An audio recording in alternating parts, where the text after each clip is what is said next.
में इन दिनों एक आईएएस अधिकारी अपने सख्त एक्शन को लेकर लगातार चर्चा में है।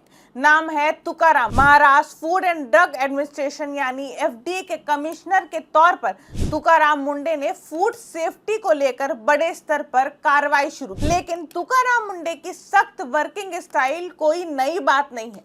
2005 बैच के आईएएस अधिकारी तुकाराम मुंडे ने यूपीएससी में ऑल इंडिया रैंक 20 हासिल की थी। करीब 2 दशक के प्रशासनिक करियर में उन्होंने महाराष्ट्र के कई महत्वपूर्ण पदों पर काम किया है और अपने सरप्राइज इंस्पेक्शंस और सख्त फैसलों के लिए जाने जाते हैं। उनके करियर में कई ट्रांसफर भी चर्चा का विषय रहे हैं।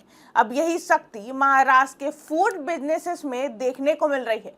एफडीए ने हाल ही में ब्लिंकिट, ज़ेप्टो और इंस्टामार्ट से जुड़े 86 फूड एस्टेब्लिशमेंट की जांच की। इन इंस्पेक्शंस में hygiene, food storage, pest control और फूड सेफ्टी से जुड़ी कमियां सामने आई। इसके बाद 14 फूड बिजनेस लाइसेंस सस्पेंड किए गए, लेकिन कार्रवाई सिर्फ क्विक कॉमर्स प्लेटफॉर्म तक सीमित नहीं रही। एफडीए डोमिनोज के 4 और पिज्जा हट के 1 आउटलेट पर भी लाइसेंस सस्पेंशन की कार्रवाई की।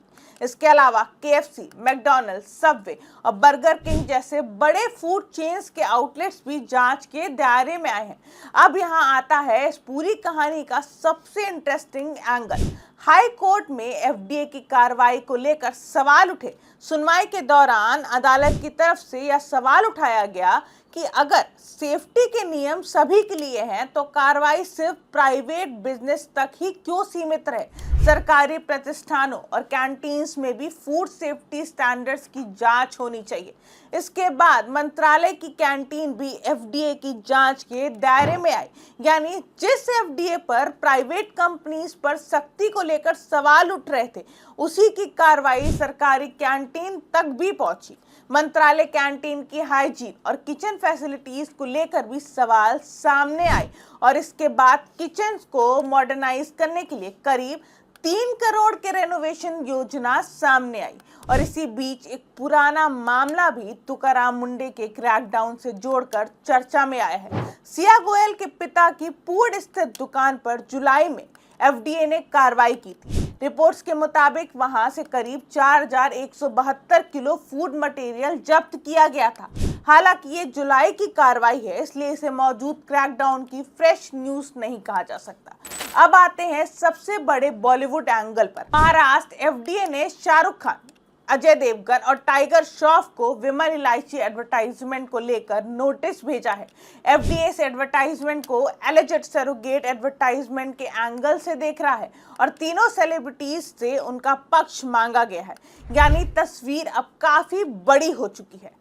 ब्लिंकिट, ज़ेप्टो और इंस्टामार्ट से लेकर डोमिनोज और पिज्जा हट तक, सरकारी मंत्रालय कैंटीन से लेकर बॉलीवुड सेलिब्रिटीज तक, तुकाराम मुंडे की अगुवाई में एफडीए की कार्रवाई लगातार चर्चा में है। लेकिन इस सख्ती के बीच एक दूसरा पहलू भी है। हाल ही में बॉम्बे हाई कोर्ट ने पुणे की एक स्वीट शॉप के मामले में एफडीए को 5 लाख रुपए कंपनसेशन देने का आदेश दिया। कोर्ट ने लाइसेंस सस्पेंशन और कार्रवाई के तरीके को लेकर भी सवाल उठाए।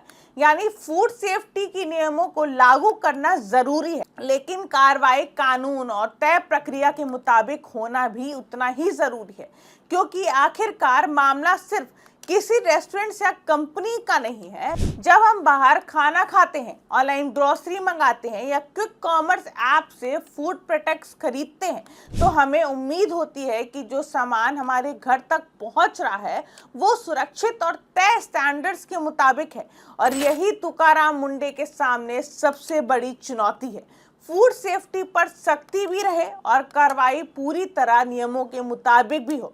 फिलहाल महाराष्ट्र में एफडीए का यह अभियान जारी है। अब देखना होगा कि तुकाराम मुंडे की ये सख्ती महाराष्ट्र के फूड बिजनेसेस में कितना बदलाव लाती है और आने वाले दिनों में कार्रवाई का दायरा कितना आगे बढ़ता है।